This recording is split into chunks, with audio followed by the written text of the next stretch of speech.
नमस्कार साथियों, एक बार फिर से आप लोगों का मेरे चैनल में स्वागत है। आज मैं आप लोगों को पॉलिटिकल साइंस क्लास 10 का चैप्टर जनसंघर्ष और आंदोलन के ऑब्जेक्टिव प्रश्न की तैयारी करवाऊंगा। आप लोग चाहे तो इसको लाइव भी दे सकते हैं, बता सकते हैं। तो मैट्रिक परीक्षा में जो विद्यार्थी तैयारी कर रहे हैं 2023 की 14 मार्च से जो आप लोगों की मैट्रिक परीक्षा प्रारंभ हो रही है, झारखंड एकेडमिक काउंसिल रांची ने प्रोग्राम बहुत पहले निकाल दिया है। मैंने आप लोगों को बताया भी था, आप लोगों ने देखा भी होगा। तो जो मॉडल सेट जैक और JCERT झारखंड शैक्षिक अनुसंधान और प्रशिक्षण परिषद ने जारी किया था, उसका सारे विषयों का लगभग मैंने मॉडल प्रश्न पत्र का उत्तर सहित हल सहित मल्टीपल चॉइस क्वेश्चन और सब्जेक्टिव क्वेश्चन भी मैंने वीडियो अपलोड कर दिया हूँ यूट्यूब पे। आप लोग देख लीजिएगा, देख लिए होंगे। तो आज मैं आप लोगों को हर एक चैप्टर से तैयारी करवा रहा हूं। तो आज हिस्ट्री का मैंने सारे चैप्टर का ऑब्जेक्टिव प्रश्न इंपॉर्टेंट VVI इंपॉर्टेंट क्वेश्चन बना के मैंने अपलोड कर दिया हूं। सिविक्स यानी पॉलिटिकल साइंस का भी मैं अपलोड कर दिया हूं, और जो सब्जेक्ट के जो चैप्टर बचे हैं उनका मैं अपलोड कर रहा हूं। तो जनसंघर्ष और आंदोलन का पहला प्रश्न मैं बता रहा हूँ।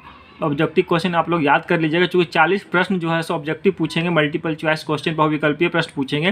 प्लीज़ आप लोग मेरे चैनल को सब्सक्राइब कर दीजिएगा और अधिक से अधिक दोस्तों को वीडियो शेयर कीजिए ताकि वो आसानी से तैयारी कर सके और हमारा चैनल भी सब्सक्राइब हो सके, है ना दोस्तों।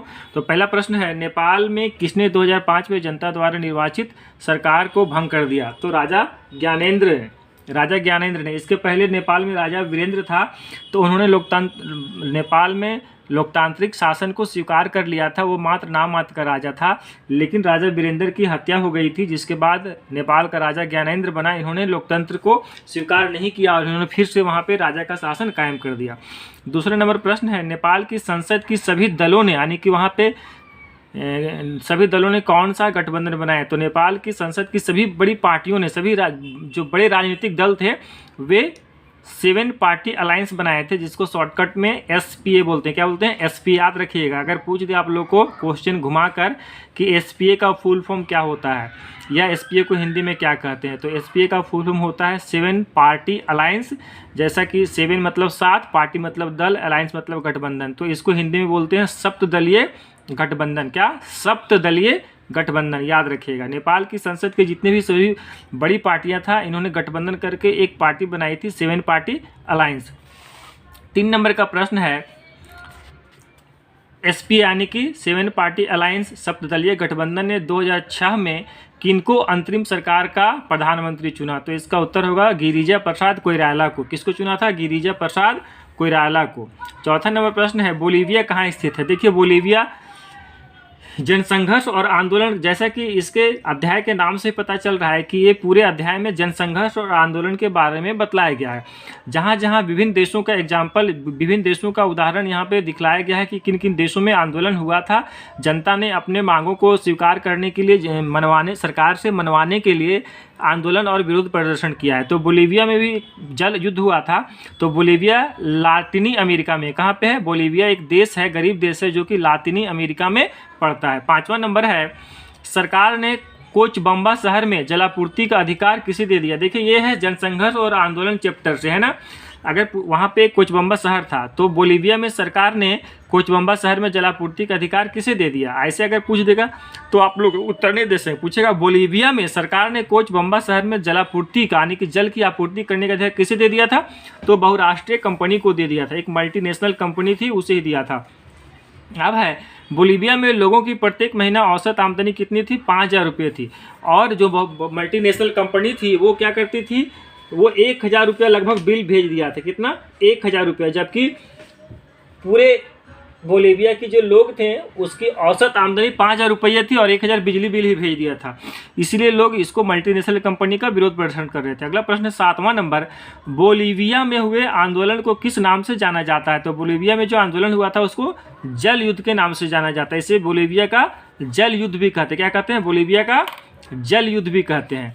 जल युद्ध के कारण ही वहाँ जो तो एक मल्टीनेशनल कंपनी को सरकार ने दे दिया टेंडर पानी की आपूर्ति करने के लिए, जिसने टैक्स बढ़ा दिया था। लगभग 1,000 प्रत्येक महीने बहुत लोगों को आने लगा और 5,000 रुपये इनकम ही थी, इसीलिए उन्होंने आंदोलन किया जैसे कि आप लोगों को मैंने बताया कि इस चैप्टर का नाम है जनसंघर्ष और आंदोलन। तो जनसंघर्ष जहाँ जहाँ जिस देश में जनसंघर्ष हुआ, लोगों ने आंदोलन किया, तो उसका एग्जाम्पल दिया गया। 8वां नंबर प्रश्न है, बोलीविया में जो जल युद्ध हुआ था, जल युद्ध आंदोलन हुआ था, उसका नेतृत्व किसने किया था? तो बोलीविया में जो जल युद्ध आंदोलन हुआ था उसका नेतृत्व फेडकोर नामक एक संगठन ने किया था। क्या किया था? फेडकोर नामक एक संगठन ने किया था। अब प्रश्न है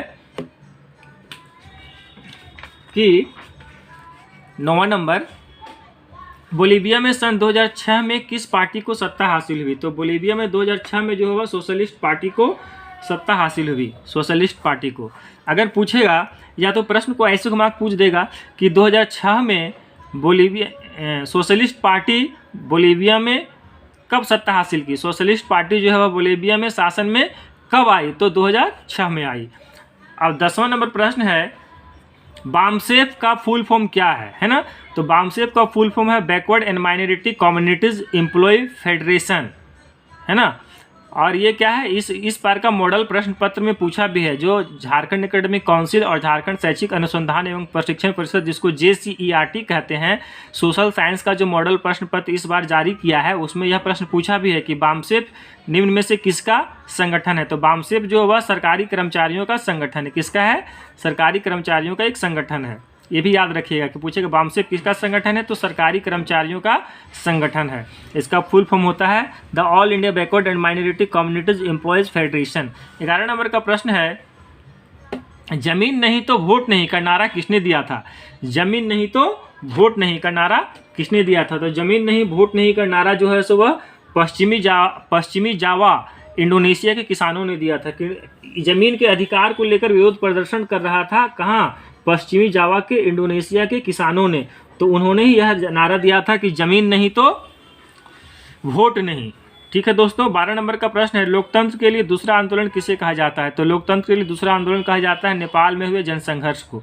या इसको प्रश्न को ऐसे भी घुमा के पूछ सकता है कि नेपाल में हुए जनसंघर्ष को लोकतंत्र का कितनावां आंदोलन कहा जाता है?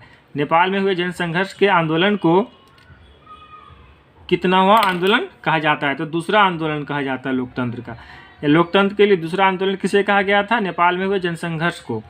13 नंबर का प्रश्न है, NAPM है ना, NAPM यानी कि नेपाम क्या है? तो napalm national alliance for people's movement है। नेपाम क्या है? National alliance for people's movement, संगठनों का संगठन है। 14 नंबर है, सरदार सरोवर बांध किस नदी पे बनाया गया था? तो सरदार सरोवर बांध जो है वह नर्मदा नदी पे बनाया गया था।